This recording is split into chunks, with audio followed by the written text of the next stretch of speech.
Merhaba arkadaşlar, örgü kanalıma hoş geldiniz. Minik kız çocuklarımız için hem kolay hem de güzel tığ işi pembe bir yelek yaptım. Bugün bu yelek anlatımını sizlerle paylaşmak istiyorum. Yeleğin örgüsü çok kolay arkadaşlar. Yakadan zincir yaparak başlıyoruz. Arttırmalar yaparak yapacak olduğumuz çocuğun büyüklüğüne göre bu robay sayısını yapıyoruz. Sonra modelleri yerleştiriyoruz. Yakasında beyaz renkli çalıştım, bakın çok güzel oldu. Siz bu yakayı yapmadan da kullanabilirsiniz. Ben bugün yelek anlatımını 6 aylık bebek ölçüsüne göre yapıyorum. Ama siz bu yeleği yeni doğan bebek için yapabilirsiniz. 1, 2, 3, 5 her yaş çocuklarınız için yapabilirsiniz. Yetişkinler için de uygun bir model arkadaşlar. 0-1 yaş arası çocuklar için benimle aynı sayıda başlayabilirsiniz. Bu yaka arttırma sırasını benim yaptığımdan bir sıra önce bırakırsanız 3 aylık bebek için olacaktır. Benim yaptığımdan bir sıra fazla arttırma sırası yaparsanız da 1-2 yaş arası çocuk için olacaktır arkadaşlar. Daha büyük çocuklar için yapmak istiyorsanız bu yaka başlama sayısını benim yaptığımdan daha fazla sayıda başlayabilirsiniz. 8, 10, 12 zincir fazla yaparak daha büyük çocuklarınız için yapabilirsiniz. Yakasında 3 tane düğme kullandım, bakın. Bu şekilde ince düğme kullanmayı tercih ettim. Siz istediğiniz gibi düğmelerle yapabilirsiniz. Açık olarak görelim, bakın bu şekilde. Yelek örgüsünde iplik olarak ben bugün bu ipliği kullanıyorum. 100 gram iplik üzerinde 330 metre var. Bundan bir yumak iplik bitti arkadaşlar. Bir yumak ipliğe ihtiyacınız var. Tığ olarak 5 numara 3 milimetre tığ kullanıyorum. Elimin sıklığına göre bu tığı kullandım. Yumuşak bir örgü elde ettim. Bakın benim örgülerim yumuşak oluyor. Elim çok sıkı değil arkadaşlar. Sizin eliniz sıkıysa yaptığınız tığ işi örgüler hem sert olur hem ölçü olarak benim yaptığım ölçüden daha küçük olur. Benim elimin sıklığına göre bu tığı kullandım. Bu büyüklükte yelek elde ettim. Sizin eliniz sıkıysa 3,5-4 milimetre tığları kullanırsanız daha güzel olur arkadaşlar. Yaka örgüsünün buraya da çok az miktarda beyaz renkli iplik kullandım.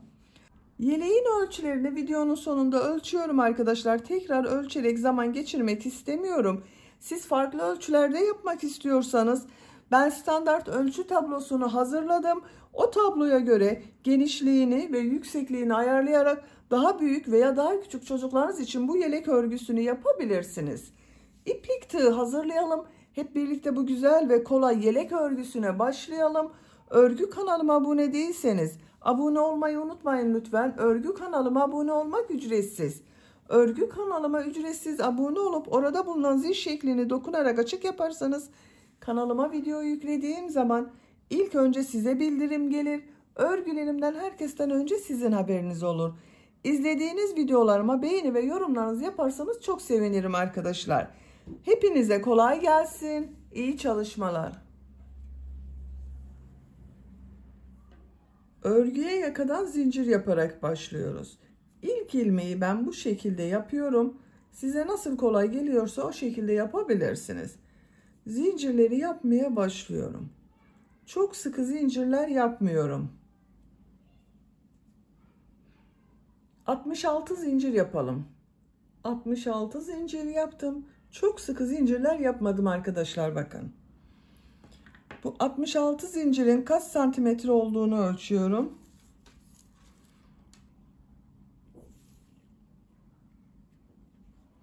...28 santimetre zincir uzunluğu var.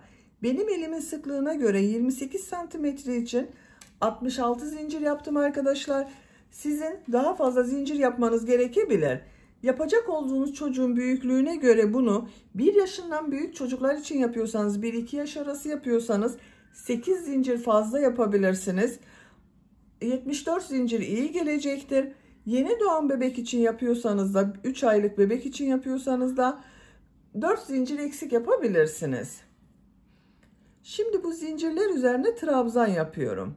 Tığ üzerine iplik arıyorum. 3 ilmek atlıyorum. 1, 2, 3, 4. ilmeğe trabzan yapıyorum. 2 defa da çıkardığım trabzan. Her ilmek üzerine bir trabzan yapıyorum.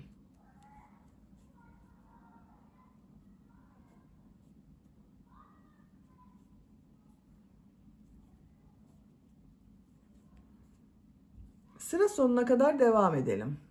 Zincirler üzerine trabzan yaparak sıra sonuna kadar tamamladım. Bir sıra trabzan sırası elde ettim arkadaşlar. Bu sıra başında 3 ilmek atlayarak yaptığım trabzan ile birlikte 63 trabzan var bir sıra üzerinde. İkinci sıradayım. Bir zincir yapıyorum, örgüyü çeviriyorum. Bu sırada 3 tek bir çift, 3 tek bir çift trabzan yaparak arttırma yapıyorum. İlk ilmek üzerine trabzan yapıyorum. 2 ilmeğe daha trabzan yapıyorum.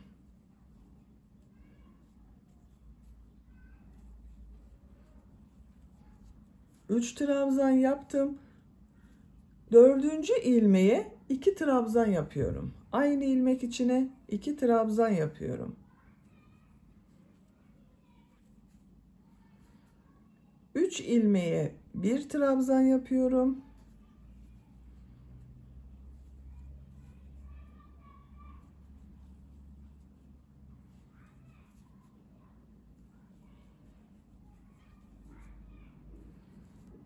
Dördüncü ilmeğe 2 trabzan yapıyorum.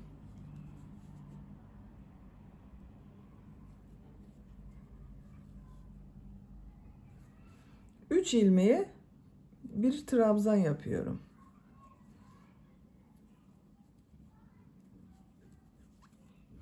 Bakın bu şekilde. 3 tek bir çift, 3 tek bir çift trabzan yapıyoruz. Sıra sonuna kadar devam edelim. Sıra sonuna kadar tamamladım. Bu sırada 3 tek bir çift trabzanlar yaptım. Sıra sonunda yine bakın arttırmadan sonra 3 trabzan yaptım. Kaç arttırma yaptığımı sayıyorum. 1, 2, 3, 4, 5, 6, 7, 8, 9, 10, 11, 12, 13, 14, 15 arttırma yaptım. Bu bir sıra üzerinde 78 trabzan var arkadaşlar. Şimdi model sırasını yapıyorum. Bir zincir yapıyorum. Örgüyü çeviriyorum. Üçüncü sıradayım. Bu üçüncü sırada arttırma yapmıyorum. Sadece modelleri yapıyoruz. 2 ilmeğe trabzan yapıyorum. Model çok kolay. Bakın tığ üzerine iplik alıyorum. Bir ilmek atlıyorum. İkinci ilmeğe trabzan yapıyorum.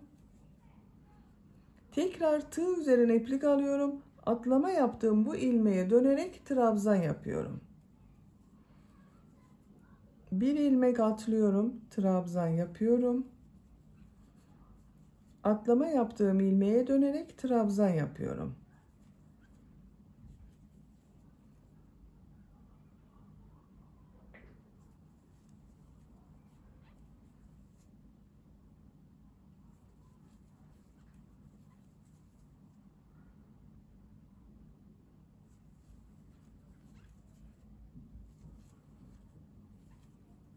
Bu şekilde modeller oluşuyor bakın.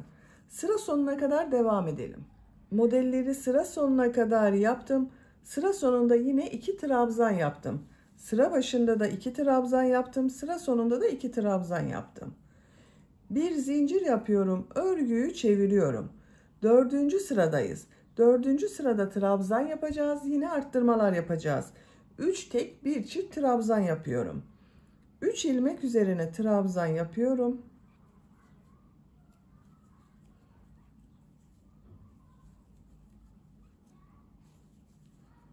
Dördüncü ilmeğe 2 trabzan yapıyorum. 3 ilmeğe 1 trabzan yapıyorum. 3 trabzan yapıyorum arkadaşlar.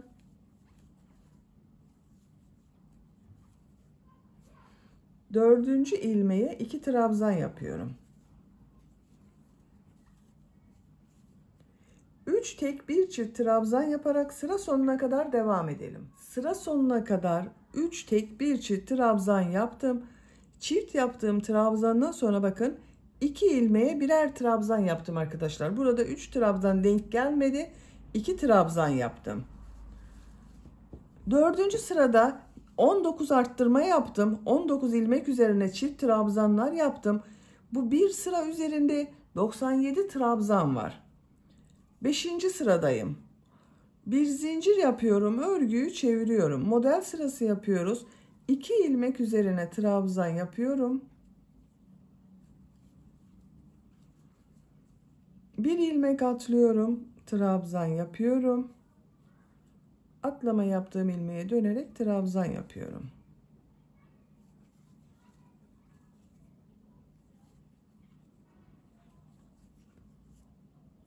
Sıra sonuna kadar devam edelim.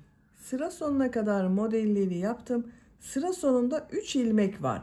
Burada bir model yapabilirsiniz ama ben model yapmayı tercih etmiyorum arkadaşlar. Bu 3 ilmek üzerine trabzan yapıyorum. Dediğim gibi siz bunu bir model daha yapabilirsiniz.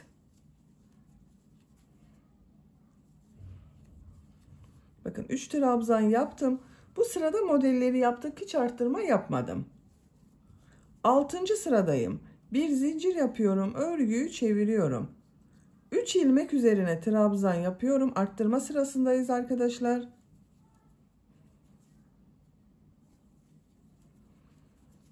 Dördüncü ilmeğe 2 trabzan yapıyorum. 3 ilmeğe trabzan yapıyorum.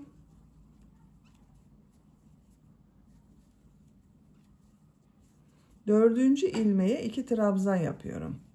Aynı şekilde yine 3 tek bir çift trabzan yapıyoruz. Sıra sonuna kadar devam edelim. Sıra sonuna kadar tamamladım. Sıra sonunda bakın bu arttırmadan sonra 1, 2, 3, 4, 5 trabzan yaptım.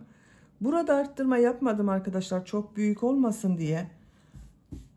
Bu 6. sırada toplam 23 arttırma yaptım. Bir sıra üzerinde 120 trabzan oldu.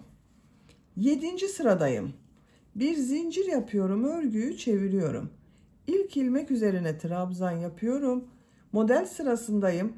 2. ilmeği de trabzan yapıyorum. Bir ilmek atlıyorum, trabzan yapıyorum. Atlama yaptığım ilmeğe dönerek trabzan yapıyorum.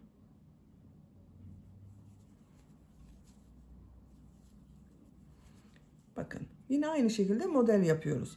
Sıra sonuna kadar devam edelim. Bir sonraki sırada yine burada yaptığımız gibi 3 trabzanı tek trabzan, 4. trabzanları çift trabzan yapalım. Arttırmalara devam edelim. Yakanın görüntüsü bakın bu şekilde arkadaşlar. Bu yaka arttırmaları bu 2 sıranın tekrarı ile olacak. Bir sırada trabzan sırası yapacağız. Trabzan sırasını yaparken bir çift 3 tek, bir çift 3 tek trabzan yapacağız. Bir sonraki sırada model sırası yapıyoruz. Model sırasında arttırma yapmıyoruz arkadaşlar, unutmayalım. Yapacak olduğunuz çocuğun büyüklüğüne göre bu yaka örgüsüne devam edelim. Yaka örgüsünü arttırmalar yaparak yapacağım ölçüye göre tamamladım. Kaç sıra yaptığımı sayıyorum. 1, 2, 3, 4, 5, 6, 7, 8, 9, 10, 11. 11. model sırasında bakın bitirdim arkadaşlar. Benim yapacağım ölçü için bu yeterli. Siz bunu 1 yaş çocuk için yapıyorsanız bir sıra daha arttırma sırası ve model sırası yapabilirsiniz. Kaç santimetre olduğunu da ölçüyorum. Yuvarlak bir roba yaptık bakın arkadaşlar. 11 santimetre yükseklik var. Benim yapacağım ölçü için bu yeterli. Şöyle katlıyorum. Görüntüsü böyle bakın. 12. sıradayım. 12. sırada kol ve gövde bölümünü birbirinden ayırıyorum. Artık örgüye gövdenin örgüsüyle devam ediyorum. Bu 11. sırada benim arkadaşlar bir sıra üzerinde 186 trabzan var. Sizin kaç trabzan varsa ortaya bir işaret yapın. Bakın şu şekilde katlayabilirsiniz de ama iki taraf eşit olursa daha iyi olur. Bakın. Bu son sırada kaç trabzan varsa sayın, ortaya bir işaret yaparsanız burası arka orta olacak. Ön bölüm için 24 trabzan yaptım bakın. 2, 4, 6, 8, 10, 12, 14, 16, 18, 20, 22, 24. Ön bölüme 24 trabzan yaptım. Arka bölüme de 24 trabzan yapacağız arkadaşlar. Bakın bu işaret yaptığım yerden sonra 2, 4, 6, 8, 10, 12, 14, 16, 18, 20, 22, 24. Bakın arka bölümün burası 24. 24 de buraya yaptım. Toplam 48 trabzan var arka bölüm için. Diğerleri kol bölümü için. Bakın burası kol bölümü olacak. Burası da kol bölümü olacak. 12. sıradayım. 12. sırada artık arttırma yapmadan kol bölümünü gövde bölümünden ayırıyorum. Bir zincir yapıyorum. Örgüyü çeviriyorum. Trabzan sırası yapıyorum.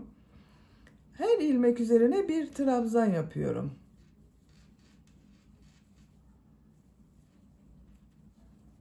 ...24 ilmek ayırdım bakın buraya. Buraya kadar devam edelim. Ön bölüm için 24 trabzan yaptım. 2, 4, 6, 8, 10, 12, 14, 16, 18, 20, 22, 24. Tığ üzerine iplik alıyorum. Kol için ayırdığım bakın bütün ilmekleri atlıyorum. Bu işaret yaptığım ilmeğe trabzan yapıyorum.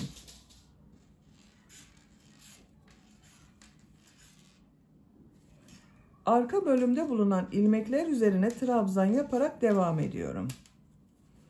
Her ilmek üzerine trabzan yapıyoruz. Bu kol için işaret yaptığım bu ilmeğe kadar trabzan yaparak devam edelim. Arka bölüm için 48 trabzan yaptım.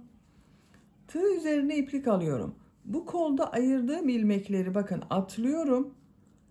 Diğer ön bölüm için bu ilk ilmek üzerine trabzan yapıyorum.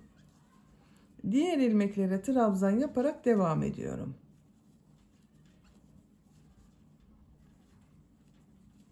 Sıra sonuna kadar devam edelim. Sıra sonuna kadar trabzanları yaptım arkadaşlar. Bu ön bölümde de 24 trabzan yaptım. Bakın bu sırada kol ve gövde bölümünü birbirinden ayırdık. Artık bakın bu şekilde kol bölümü ayrı.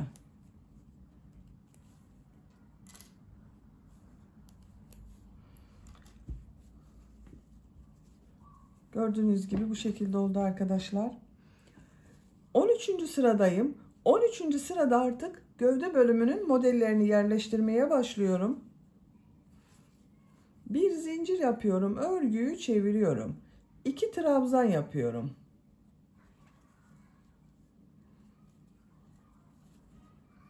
Tığ üzerine iplik alıyorum. Bir ilmek atlıyorum. İkinci ilmeğe bir trabzan, 2 zincir, bir trabzan yapıyorum.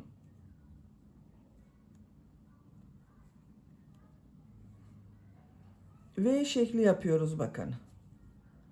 Bir trabzan, 2 zincir, bir trabzan yaptım. V şekli oldu. Tığ üzerine iplik alıyorum. Bir ilmek atlıyorum. Bir trabzan, 2 zincir, bir trabzan yapıyorum.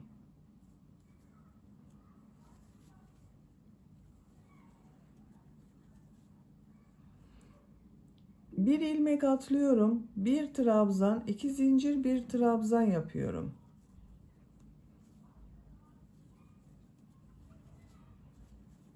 Bir ilmek atlıyorum. Bir trabzan, 2 zincir, bir trabzan yapıyorum.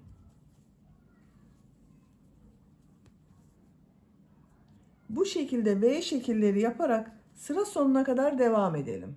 Sıra sonuna kadar V şekilleri yaptım. Sıra sonunda 2 ilmek var. Tığ üzerine iplik alıyorum. 2 ilmeğe trabzan yapıyorum. Bakın bu şekilde oldu arkadaşlar. V şekilleri yaptık. Bir zincir yapıyorum. Örgüyü çeviriyorum. 2 ilmek üzerine trabzan yapıyorum. Tığ üzerine iplik alıyorum. V şekli içine 3 trabzan yapıyorum. 1 2 3. Tığ üzerine iplik alıyorum. Diğer V şekli içine de 3 trabzan yapıyorum. 1 2 3. 3 trabzan yapıyorum. 1 2 3. Bakın, her V şekli içine 3 trabzan yaparak sıra sonuna kadar devam edelim. Sıra sonuna kadar tamamladım. Bu sırada V şekilleri içine 3'er trabzan yaptım. Sıra sonunda 2 ilmeğe de 2 trabzan yapıyorum. Bakın, birer defa trabzan yapıyorum. Bu 2 trabzan örgü bitesiye kadar devam edecek arkadaşlar. Şimdi tekrar V şekli yaptığımız sıradayım. Bir zincir yapıyorum, örgüyü çeviriyorum. 2 trabzan yapıyorum. Tığ üzerine iplik alıyorum. Bir ilmek atlıyorum. İkinci ilmeğe, bakın burada 3 trabzan yaptım. Ortada bulunan ilmek üzerine yapıyoruz. Bir trabzan, 2 zincir, bir trabzan yapıyorum. Tığ üzerine iplik alıyorum. 2 ilmek atlıyorum. Bakın yine bu 3 trabzanın ortada bulunan trabzan üzerine bir trabzan, 2 zincir, bir trabzan yapıyorum.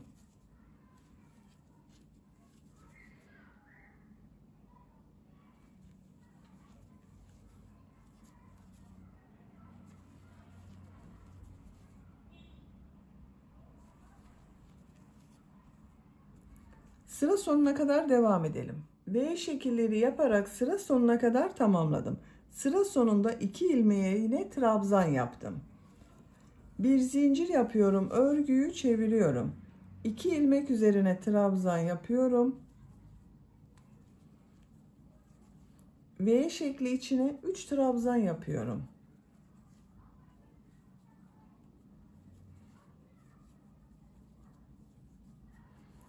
Diğer V şekli içine de 3 trabzan yapıyorum.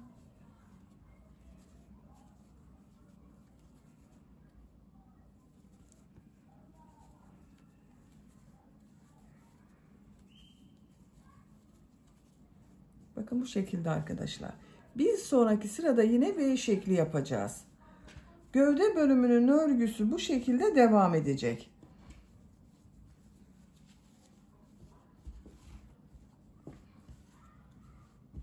Bu iki sırayı tekrarlayarak bir sırada V şekli yapacağız. Bir sonraki sırada V şekillerinin içine 3 trabzan yapacağız. Yapacak olduğunuz çocuğun büyüklüğüne göre bu sıraları tekrarlayarak gövdenin örgüsüne devam edelim. Gövde bölümün örgüsünü 7 model sırasını tamamladım arkadaşlar. 8. model sırasında V şekilleri yaptığım sırada bitirdim. 1, 2, 3, 4, 5, 6, 7. 7 tam model yaptım. 8. de V şekilleri yaptığım sıradayım. Santimetre olarak ölçüyorum.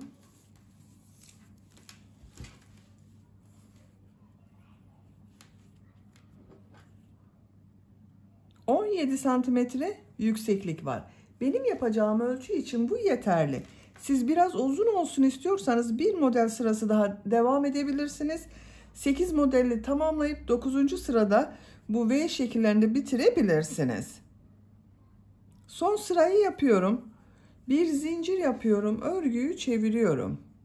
İlk ilmek üzerine sık iğne yapıyorum. Tığ üzerine iplik alıyorum. Bu ilk V şekli içine 6 trabzan yapıyorum.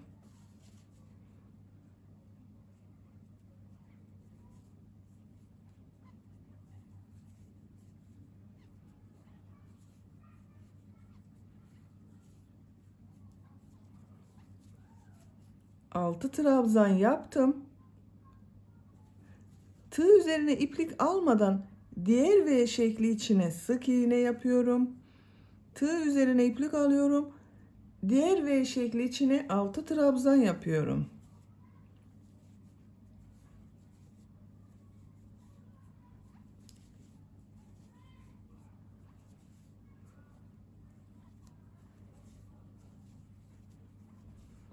Altı trabzan yaptım. V şekli içine sık iğne yapıyorum. Tığ üzerine iplik alıyorum. 6 trabzan yapıyorum.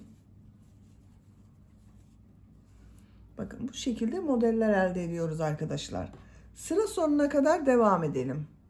Modelleri sıra sonuna kadar yaptım. Son ilmeğe sık iğne yapıyorum. Görüntü böyle oldu bakın arkadaşlar. Çok güzel oldu. Şimdi ön patlarda da pıtırcık modelleri yapıyorum. Minik pıtırcıklar yapacağız.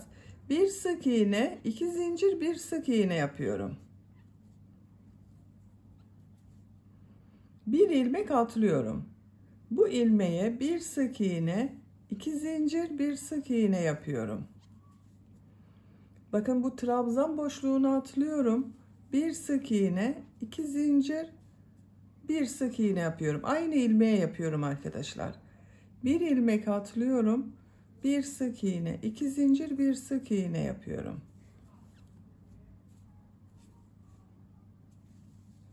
Bu kol bölümünü ayırdığımız, bakın bu sıraya kadar pıtırcık modelleri yaparak devam edelim. Ön patta pıtırcık modelleri yaparak buraya kadar tamamladım. Bakın arkadaşlar, kol bölümünü ayırdığım sıraya düğme iliği yapacağız. Bu yaka bölümünün buraya 3 tane düğme iliği yapmak istiyorum.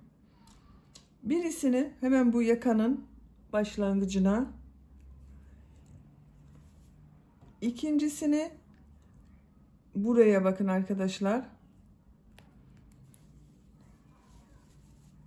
Bu kol bölümünü ayırdığım sıra bakın.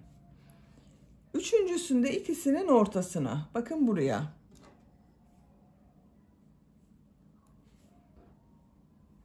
Üç düğme iliği yapacağız. Bu ilmeği atlıyorum. İşaret yaptığım bu ilmeğe bir sık iğne yapıyorum. Düğme iliği için 7 zincir yapıyorum. Aynı ilmeğe sık iğne yapıyorum. Bakın ilk düğme iliğini yaptım. Bir ilmek atlıyorum. İkinci ilmeğe bir sık iğne, 2 zincir, bir sık iğne yapıyorum. Bu trabzan sırasını atlıyorum. Bir sık iğne, 2 zincir, bir sık iğne yapıyorum.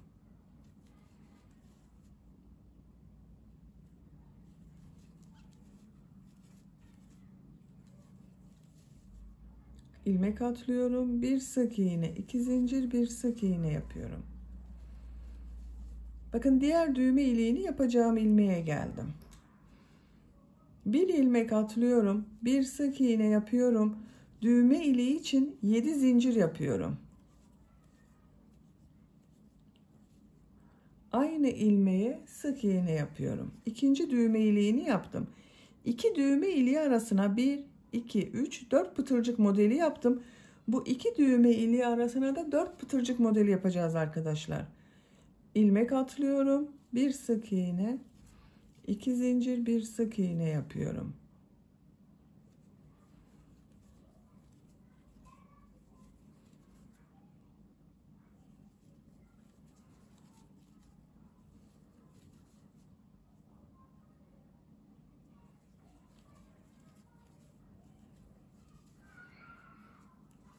Bir, iki, üç, 4 pıtırcık modeli yaptım. Bir ilmek atlıyorum. Bir sık iğne yapıyorum. Düğme iliği için 7 zincir yapıyorum.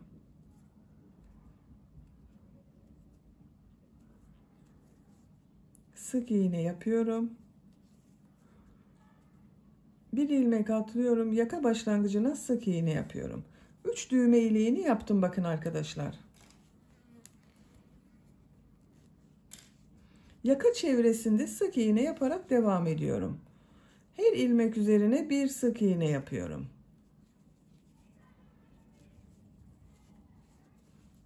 Diğer ön pata da pıtırcık modelleri yapacağız. Buraya kadar devam edelim. Yaka çevresinde sık iğne yaparak diğer uç noktaya kadar tamamladım. Bakın görüntü olarak böyle oldu.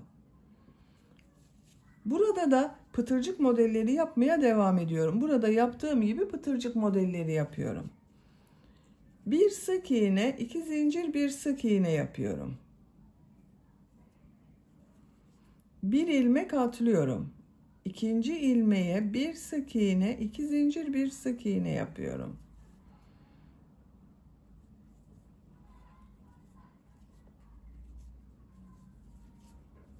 Bakın pıtırcık modelleri oluşuyor. Sıra sonuna kadar devam edelim. Pıtırcık modeli yaparak sıra sonuna kadar tamamladım. Bu ilmek ile ilmek kaydırma yaparak bitiriyorum. İpliği kesiyorum. Bakın arkadaşlar, bu sırada pıtırcık modelleri yaptım. Bu şekilde oldu. Gövde bölümünün örgüsünü tamamlamış oldum.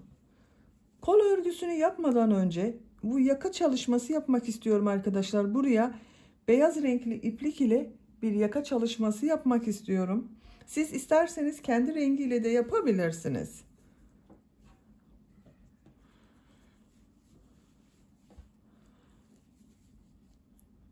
Bakın buradan ikinci ilmeğe ipliği bağlıyorum.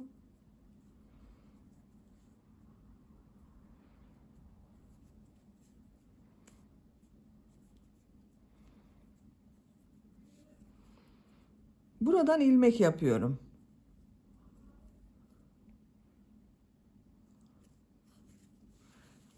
Bakın arkadaşlar, şu ilmekleri yapacağız. Şu şekilde görünen ilmekler var bakın. Trabzan sırası yaptım. Şu ilmeklere yapıyorum. Şu ilmeklere 3 zincir yapıyorum.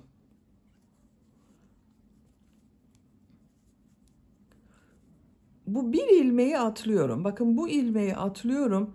İkinci ilmeğe sık iğne yapıyorum. 3 zincir yapıyorum. Bu bir ilmeği atlıyorum. Bakın bu ilmeği atlıyorum. İkinci ilmeğe sık iğne yapıyorum.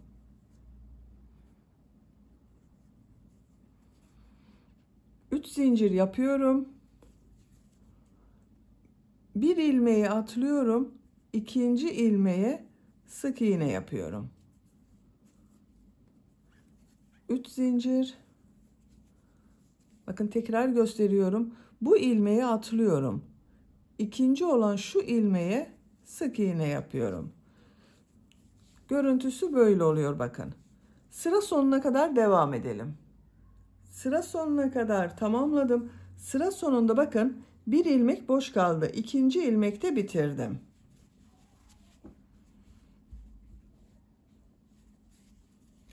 Kaç yuva hazırladığımı sayıyorum. 2, 4, 6, 8, 10, 12, 14, 16, 18, 20, 22, 24, 26, 28, 30, 31 yuva oluştu arkadaşlar. Model yerleştirmek için 31 bu şekilde bakın kafes oluşturdum.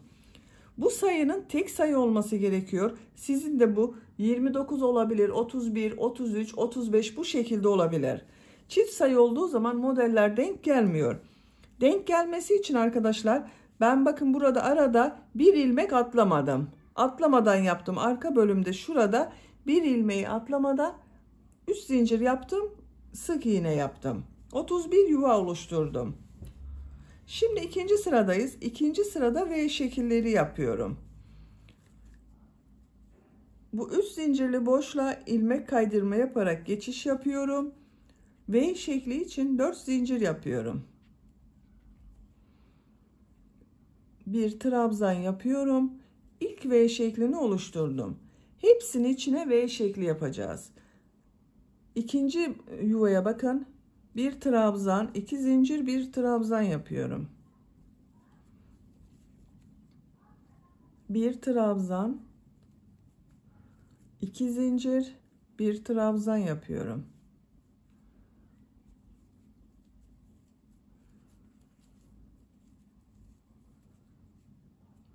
Sıra sonuna kadar devam edelim. V şekilleri yaparak sıra sonuna kadar tamamladım. Görüntü olarak böyle oldu.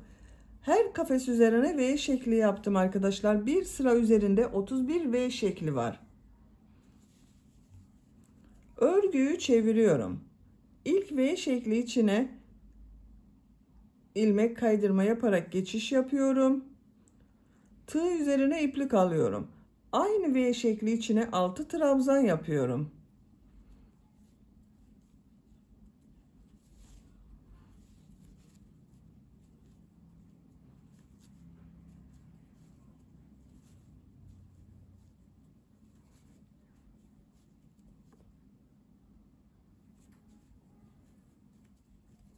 6 trabzan yaptım. İkinci V şekli içine sık iğne yapıyorum. Tığ üzerine iplik alıyorum. Diğer V şekli içine 6 trabzan yapıyorum.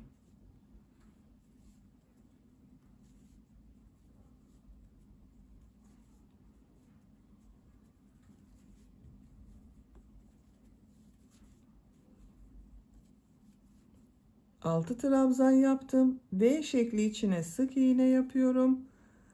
Diğer V şekli içine 6 trabzan yapıyorum.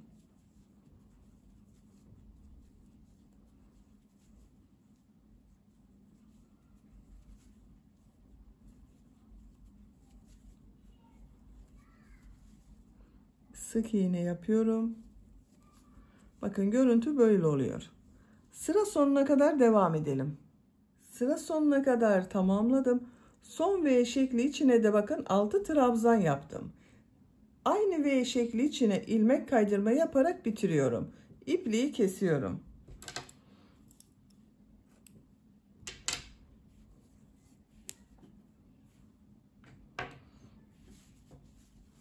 Bakın arkadaşlar bu şekilde oldu. Tek sayı olduğu için bakın sıra başında ilk V şekli içine model ile başladım. Son V şeklinde de model ile bitirdim. Bu çift sayı olsaydı buraya sık iğne yapmak gerekecekti. Denk gelmeyecekti arkadaşlar. Onun için tek sayı yapıyoruz. Görüntüsüne bakalım. Bu şekilde oldu. Şimdi kol örgüsünü yapalım. Kol altından ipliği bağlıyorum.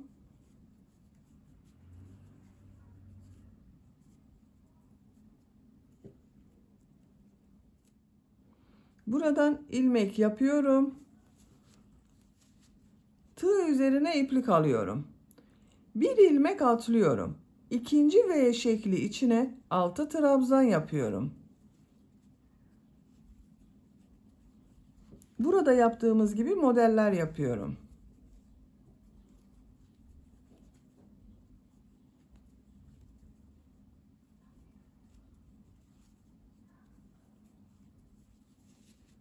Bir ilmek atlıyorum. İkinci ilmeğe sık iğne yapıyorum.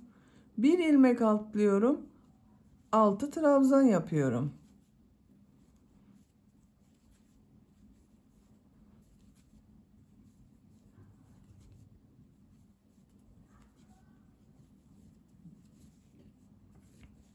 Bir ilmek atlıyorum, sık iğne yapıyorum. Sıra sonuna kadar devam edelim. Sıra sonuna kadar modelleri yaptım. Sıra sonunda 2 ilmek kaldı. 2 ilmeği atlıyorum. Kol altında bulunan bu ilmek ile ilmek kaydırmayı yaparak sırayı birleştiriyorum. İpliği kesiyorum. Bakın arkadaşlar. Kol ucuna bu şekilde model yaptım. Kaç model yaptığımı sayıyorum. 2, 4, 6, 8, 10, 11 model oldu. Diğer kol örgüsünde ben hazırladım. Aynı şekilde başladım. Bakın bu şekilde. Bunda da aynı şekilde 11 model var. Böylece yelek örgüsünü bitirmiş oldum. Düğmelerini de diktim bakın. Bu düğme ilikleri yaptığım yerin tam karşısına düğmelerini diktim.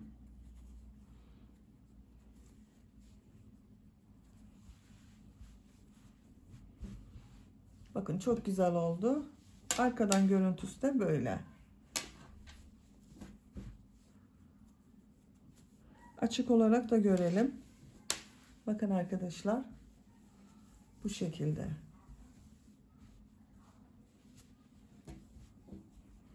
Bitmiş olarak size ölçülerini söylüyorum.